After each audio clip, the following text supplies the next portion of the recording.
Welcome to episode 2 of Cloudchildren. This is my second fantasy story. This is my follow-up to The Sorcerer's Children. In episode 1, we covered the first prologue of 3. First 10 pages of the story are prologues because we have 5 main characters. Because I thought that was a good idea, apparently. The first prologue centered around 2 of the 5 main characters who are brother and sister, and their names were Jesse and Matt. Quick reminder, Jesse's name was originally Talia, and I had her nickname as Tal, which I spelled T-A-L. But when I changed her name to Jessie, I did a search and replace. Anytime the words T-A-L appear in the story, I have changed it to Jess. So anytime somebody talks, they Jesk. And anytime somebody is tall, they Jessel.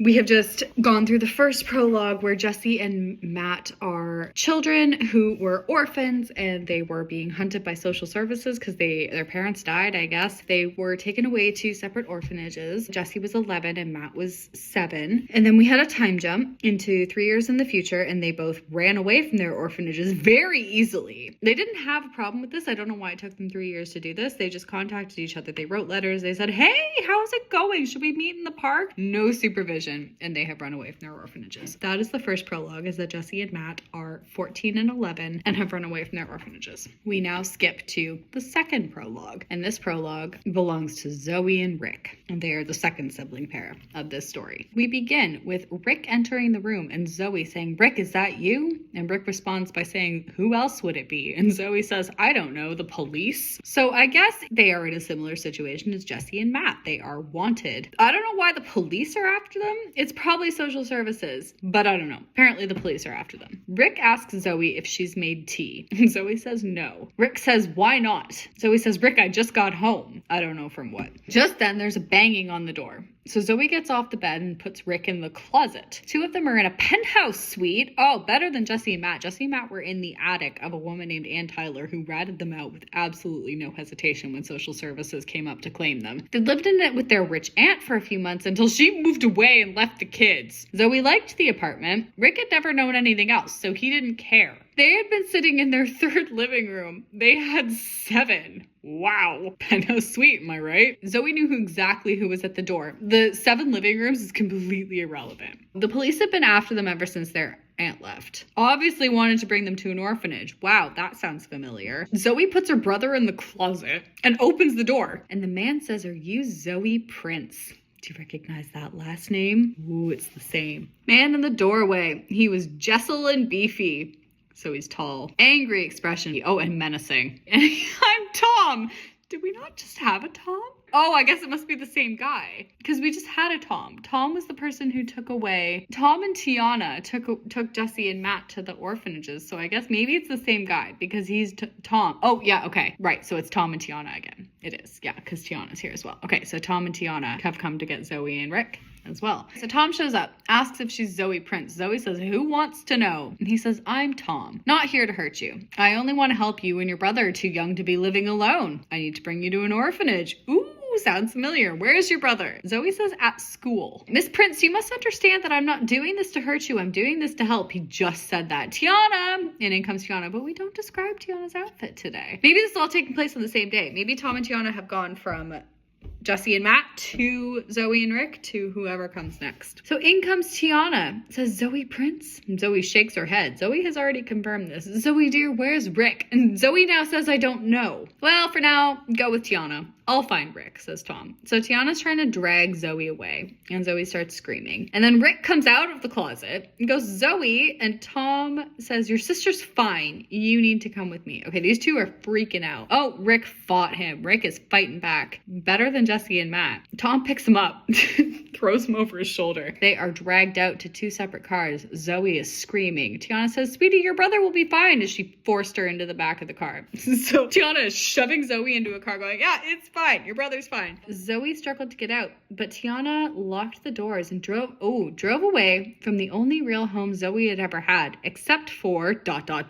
What's What's the other home? I don't know. Push the thought out of her mind. Okay, because I don't know what the thought is. I may have known at the time. Unfortunately, Zoe pushes it out of her mind, so we don't know, and I don't think we ever will. Okay, Zoe is pounding against the window. She's desperate to escape, but Tiana drove quickly and efficiently through the traffic. Zoe stopped her pounding, reduced herself to sobbing. Zoe is crying in the backseat of her car because she's just been taken away from her brother. This is the same thing that happened to Jesse and Matt, but they were a little bit more stoic about it. This is Zoe. She's your newest child, so Zoe has also been taken to an orphanage, but is not the same orphanage as Jesse. Wow, this is really short. Jesse and Matt's was so much longer. Welcome, dear. I'll show you to your room. No outfits here either. Zoe let the woman lead her to her new room. What were Zoe and Rick wearing? I want to know. Zoe feels like she's lost a battle. Not only a battle, but her brother too. You have, yes. The woman leads her to a room. That's your bed, dear. Good luck, says the woman. That's unfortunate. Okay, and Zoe cries.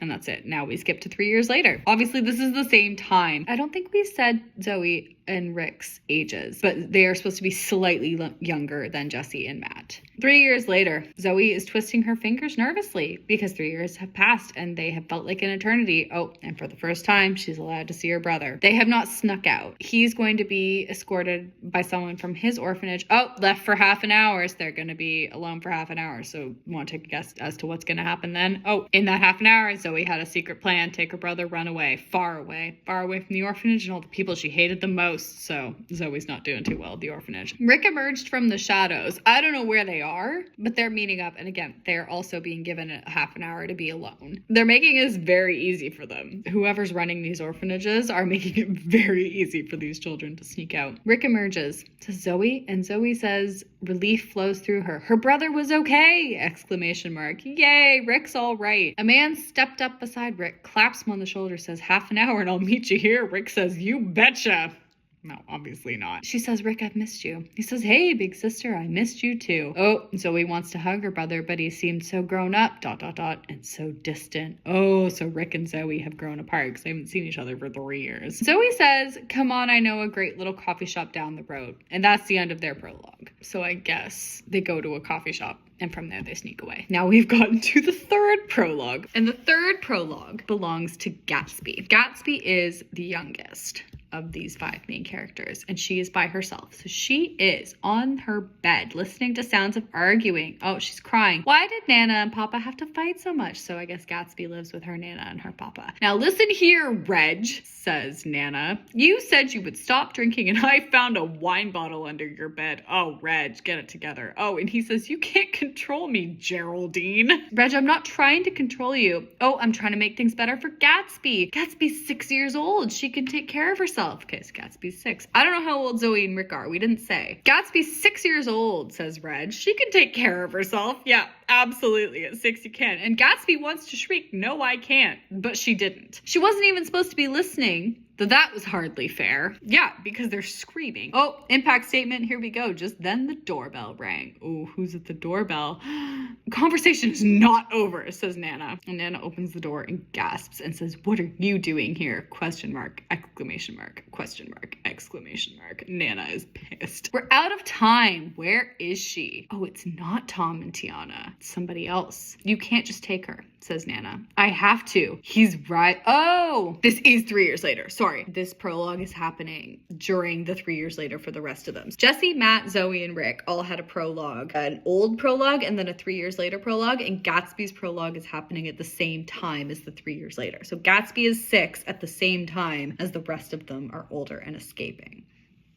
Get it? There's too many characters. There didn't need to be 5 main characters in this. And it's not, because the thing with it is I know there's a lot of main characters in Beautiful Lives, but they weren't all the central character. There are supposed to be 5 Lexis in this story. All 5 of these characters are supposed to be the same level of main character as Lexi is, because all of them have their own turn as the narrator. So Gatsby's in her room. Nana and Papa are fighting, and an old man, voice is old and weak and sent shivers down Gatsby's spine. So there's this old man in the doorway going, where is she? And Nana says, you can't just take her. And this old man says, I have to. He's rising and I need her now. Oh my God, who's rising? Obviously, there's an evil person. Now listen here, old man. Gatsby's staying where she belongs, says Papa. Oh, and the old man says, you very well know where she belongs, and it's not here. Where is she? His voice is final. Oh, and Nana says upstairs. Nana has given up. Oh, Gatsby hides under her covers as if that's going to hide you. Door opens. Gaddy. Right, they call her Gaddy as a nickname. So Nana comes in and says, Gaddy, there's someone here to see you. And pulls Gatsby out. There's an old man standing in the doorway. He looked way older than anyone Gatsby had ever seen. Gatsby is 6, says the oldest person she's ever seen. The man says, hello there, Gatsby, how are you? And she doesn't say anything. And Nana says, sweetheart, you need to go with the man.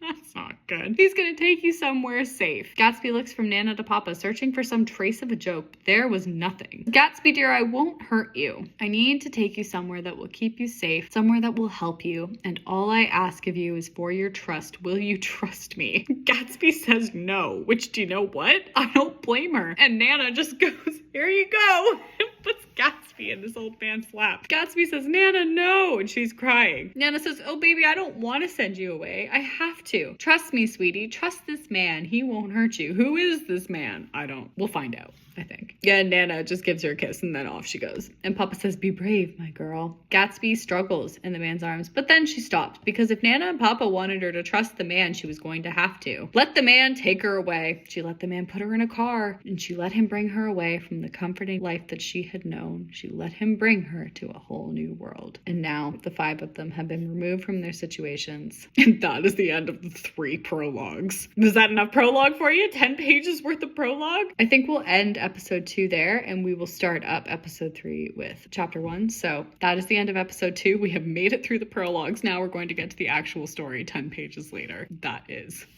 episode 2 of Cloudchildren.